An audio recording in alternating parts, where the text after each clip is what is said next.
Continuing on here with the Bible Basics series, and we left off with the spreading around in the languages there with Nimrod. What I want to talk about first before we get into Abraham is it's kind of confusing to figure out timelines, in especially Genesis, because people were living before the flood on average of about 1,000 years. 950-ish is when most people died.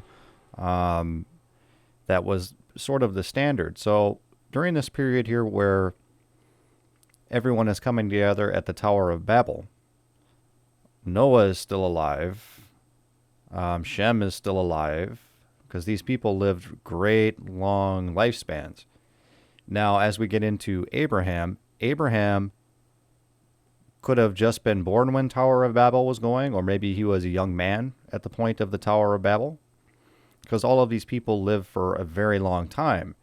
Well, what we notice here in Genesis chapter 11, when it goes through the genealogy of Shem, is that, remember when we were speaking with descendants of Adam and Noah himself, people were having children. I think Adam was 130, just off the top of my head, when he started having children, and his children were up around that age when they were having children. Noah was 500 when he had his children. And now when we get into Genesis chapter 11, post-flood, we look at the descendants of Shem here, and people are starting to have children about 30. Okay? So it was cut significantly as to when people are starting to have children. So there's a definite change here in the flood. The pre-flood people are still living to be very old, but the post-flood people, not so much. Not so much. And when we get into Abraham, his story takes place when he's around 100 years old, is when God tells him to go off and do his own thing. And apparently his wife is really attractive, and she's 90 years old. But they didn't live that long. She died around 150. I haven't gotten to that part yet, but around there, or 130, I believe. So not living anywhere close to the same amount of time, but still was a very attractive lady at 90 years old. So maybe their bodies weren't breaking down, but that is when God said, no, you're only living up to the 100. We're already giving you some grace. We're limiting it at 120 years. So that's what's going on, and why it's hard to figure out when exactly, because it seems like, because Abraham is about 6 generations away from Shem, that they wouldn't be living at the same time. But certainly when Noah is alive and God tells, or not Noah, Abraham, when God tells Abraham to pack up his stuff and go out and to the promised land, Shem is still alive. Noah is still alive at that point, albeit briefly, around 30 years, give or take, in there. But as we go through genealogies, you see people are having children as opposed to hundreds of years old, at around 30. So there's a huge difference. And with that, we'll go into Genesis 12, and we pick up here with Abraham, and who Abraham was. Great-great-great-grandson here of Shem. In that line, the Jews come from Shem. Now the Lord had said unto Abram, before he's Abraham. Now I'm going to call him Abraham all the way through it. God changes his name and puts the H in it, as well as Sarai as his wife's name. She becomes Sarah. Lord said unto Abram, get thee out of thy country, and from thy kindred, and from thy father's house unto the land that I will show thee. And I will make thee a great nation, and I will bless thee, and make thy name great, and thou shalt be a blessing. And I will bless them that bless thee, and curse them that curse thee. So, being that Noah is still around, Shem is still around during this time period, and this is around, with at least within 100 years of the languages being confounded, because at this point Abraham, I don't know why I keep messing that up, Abraham is around 100 years old. So the Tower of Babel happened somewhere in the time frame in his history, not distant past. So the languages are confounded and people are doing their own things. And immediately you find out that they're off into idol worship. Already. Noah's still around. I mean, granted, by this point in time, there's probably millions of people. Who knows? But you can have a lot of kids in 1,000 years with these people, and as long as they're living, you can have a lot of kids. So we don't know, but they're already off into idol worship. And this is where God sets up his covenant with the nation of Israel, and he's going to work through Abraham. Now, Abraham's a guy, because he's considered old in age, and his wife was barren, but she considers herself old, even though the people that they know have been around for hundreds of years. But they consider themselves old.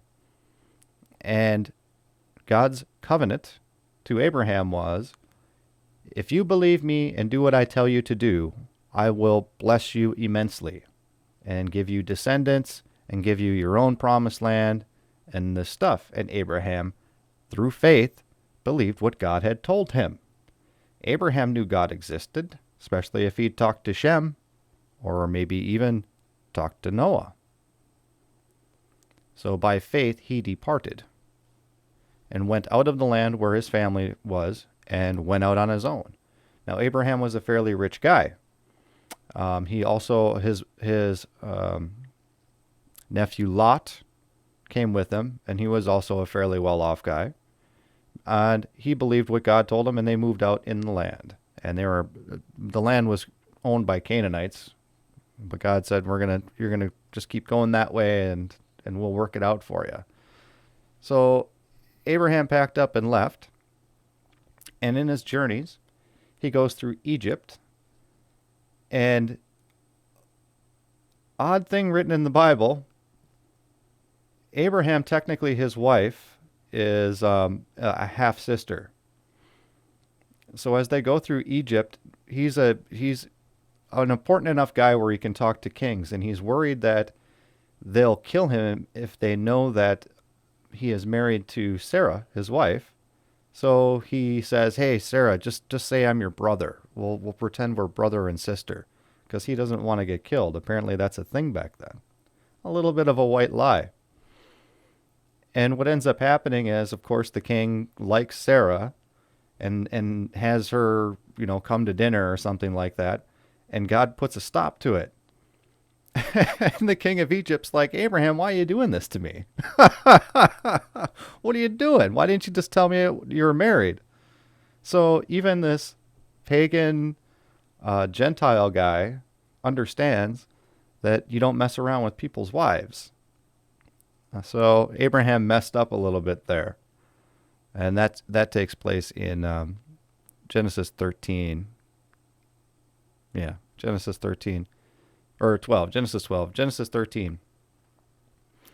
Comes up out of Egypt, and he's out there with Lot, and they're trying to stake claims, and the land that they have isn't producing enough for the amount of people that they have.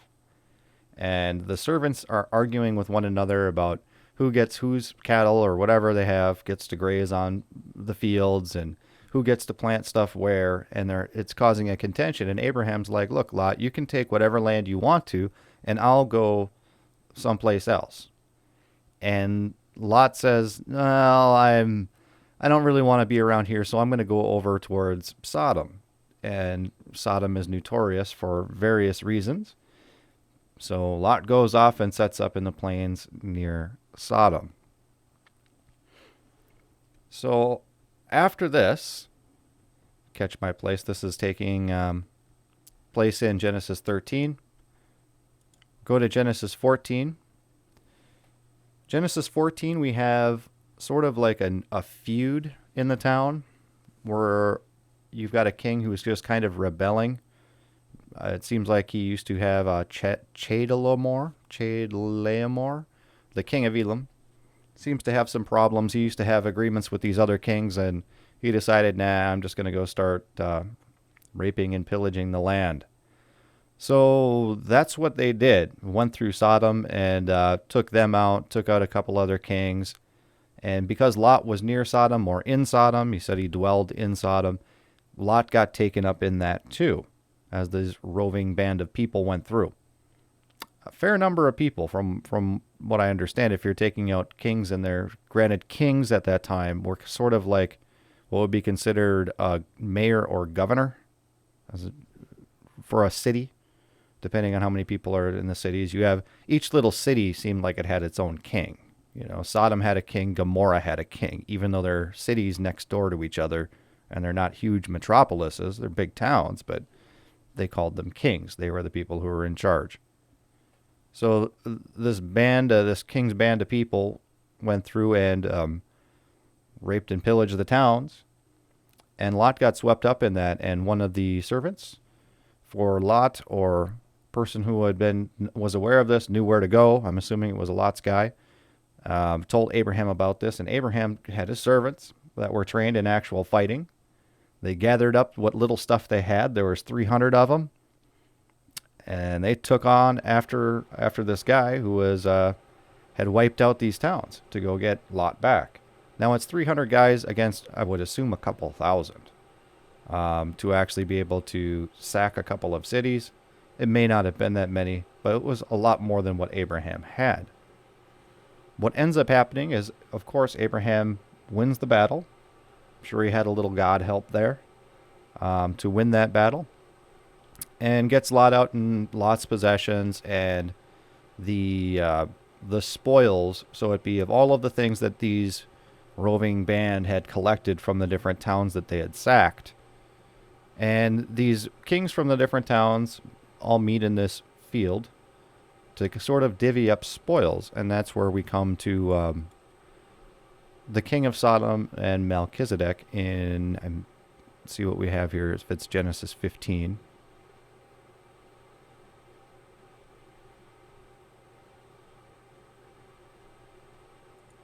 Genesis 14. I guess it all takes place in Genesis 14. So Genesis 14 speaks about this happening in the meeting with the kings, to which point Abraham knows who the king of Sodom, and Sodom is a very wicked city, which we'll get into in the next video, knows who it is, and the king of Sodom's like, you can have the spoils, give me my people back, and Abraham's like, no, you can have all your stuff back. I don't want anything to do with you. And also he does give a tenth of the spoils, because the stuff is rightfully Abram's. It's not like he has to give any of these kings back any of the things, because he was the one who defeated the army of people, right? All that stuff is his. But he gives all the stuff back to the king of Sodom. He doesn't want anything to do with their stuff. He takes 10% of it and gives it to this guy Melchizedek. Nobody knows who Melchizedek is.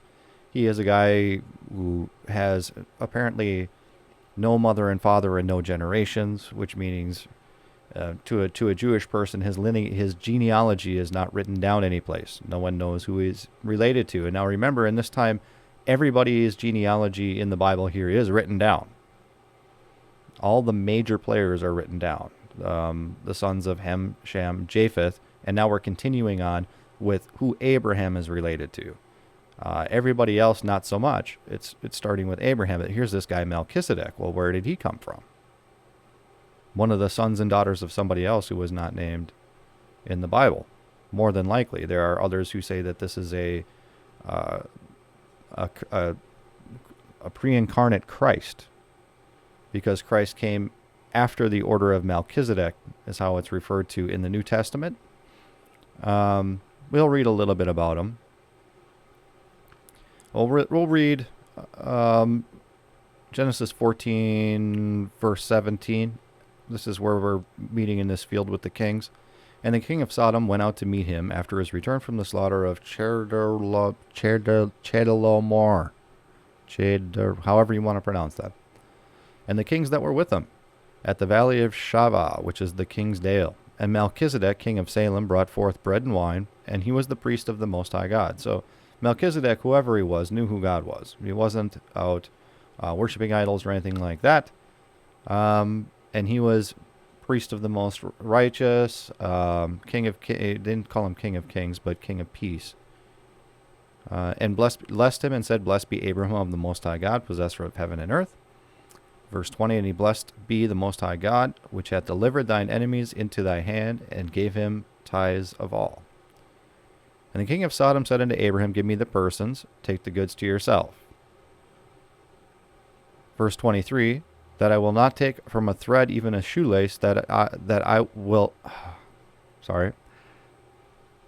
not take from a thread even to a shoe latchet, and that I will not take anything that is thine, lest thou shouldest say, I have made Abram rich. It's a nice saying is, I'm not keeping any of your stuff, because you're going to say, you made me rich, when it was me who did all the work. Right. Except for the stuff, to feed the people, feed his people. Okay, so we're going to cut it off here. Here with Melchizedek and the king of Sodom. And we're going to get into what's going on with Hagar and Ishmael and Isaac. And, of course, what happens to Sodom and Gomorrah next.